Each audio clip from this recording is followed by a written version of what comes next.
For the past 15 years, we've been researching and investing in the stock market. We're always trying to find the best tools and apps to make us more efficient and more successful. Here are the top 5 investing apps that we used to become millionaires and retire early at the age of 38. Hey guys, it's Amber and Jared here from Holy City Family. We've spent the last 15 years learning about personal finance, saving as much money as we possibly can, and investing in the stock market and real estate. We've been married for 9 years and have 3 children under the age of 4 that we cherish and love deeply, and they've changed our life and shown us what is truly important in life. So driven by that motivation, we became millionaires at the age of 35, and Jared actually just retired from his 9-to-5 job at the age of 38. This year we actually also founded Holy City Family, and we're using that to share our journey with you through early retirement and our plans for the future.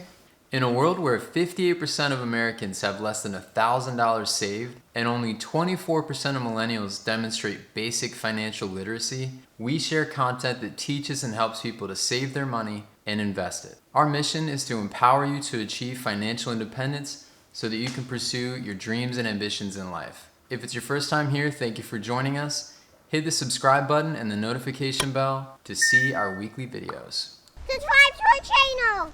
Please. Subscribe to our channel. Can you please? Say it, please. Say bye-bye. Bye-bye. Bye-bye. Bye-bye. Stop chasing me.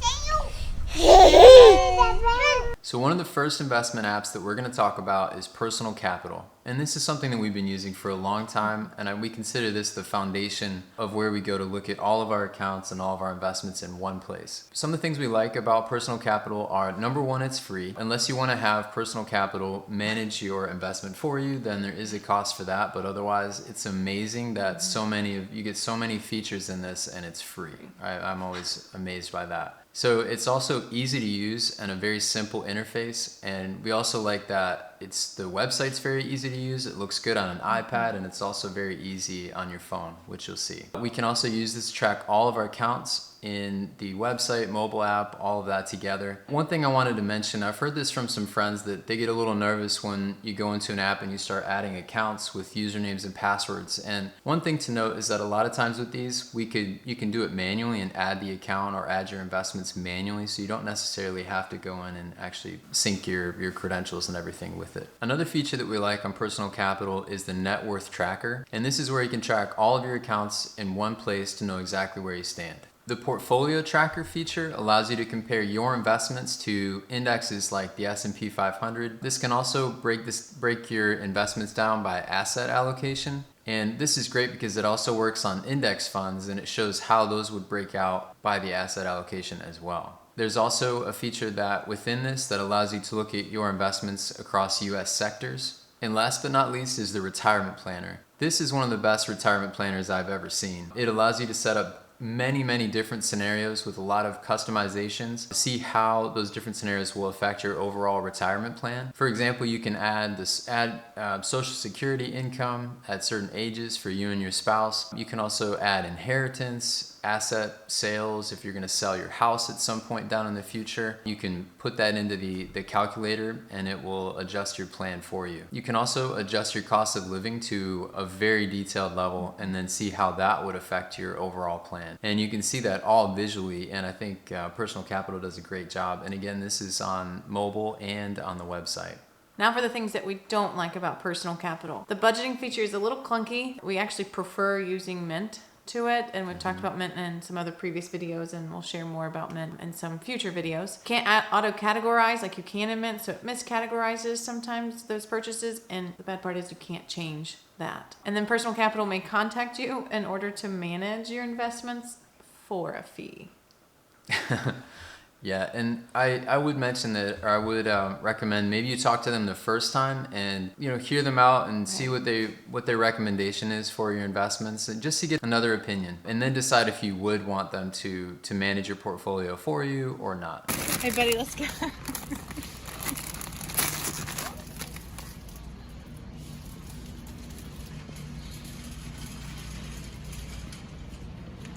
Winnie Gwen, what do you think?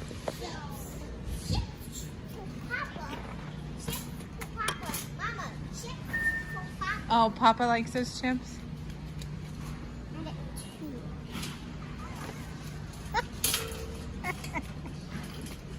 Another app we use is Finbox, and here's a few things we like about it. It is free, but it also has paid plans that start at $10 a month and on up from there. They give you access to different data elements and different features within the site.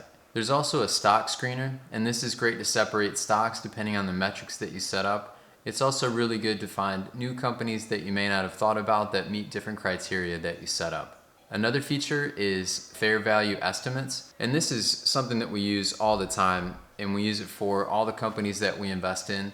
And the things that we like about it are that it has a very clear breakdown of what the fair value price is, how much upside or downside you're looking at, and then the level of certainty in that fair value, whether it's, I think it's a high, medium, or low. There's also a breakdown of the analyst targets, and in this example we're looking at, there's 40 different targets that this is coming from. And then there's a market range for 52-week, and then there's also the Finbox models, and it shows how many models there are for each company that you're looking at in the fair value estimate.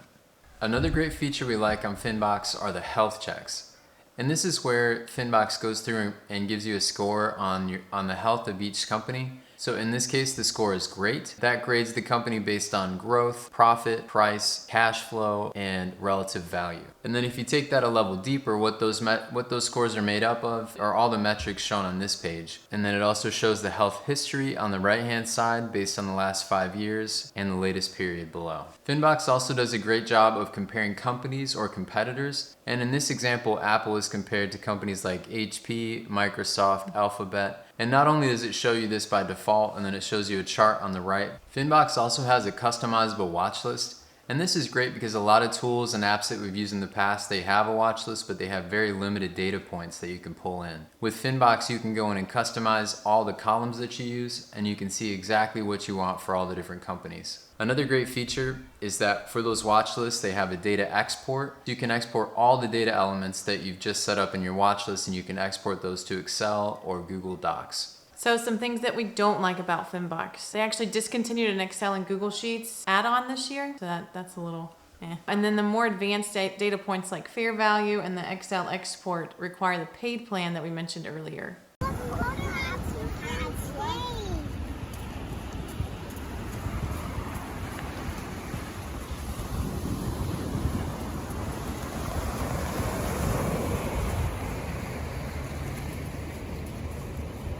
The next app we use is TradingView, and TradingView is a free service, and they also have paid plans. So the great thing about TradingView, it has stunning charts. I think it's the best charting app out there. And the cool thing is that you can add in all kinds of different elements into your charts. It's highly customizable, and anything that you create, if you were to create a trend line and you wanted a certain color or size, you can create a template for just about anything. So within a click, you can put an element on the chart, and then you can click whatever template you've already created, and it will make it exactly like that every time. So you don't have to keep doing it manually. Another great feature of TradingView is that their mobile app is actually almost as functional as the website, which is really rare. In a lot of brokerage accounts that we've used, they have maybe they have a really great charting app on their website, but then when you go to the mobile app, they have hardly any of the functionality. Sometimes they don't have anything for the charts. But in this case, you can do almost everything that you can do from the website on the mobile app, which is pretty incredible considering how small that screen is.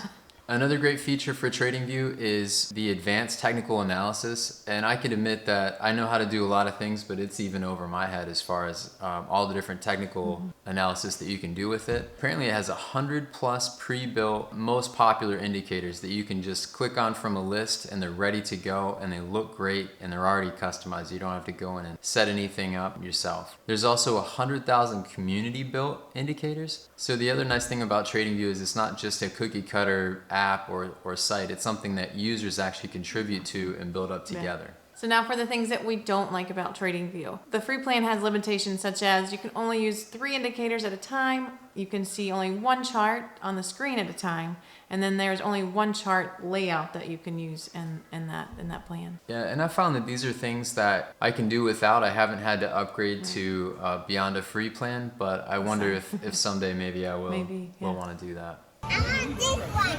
I want this one. I want this one. This one, Mama. I want this one.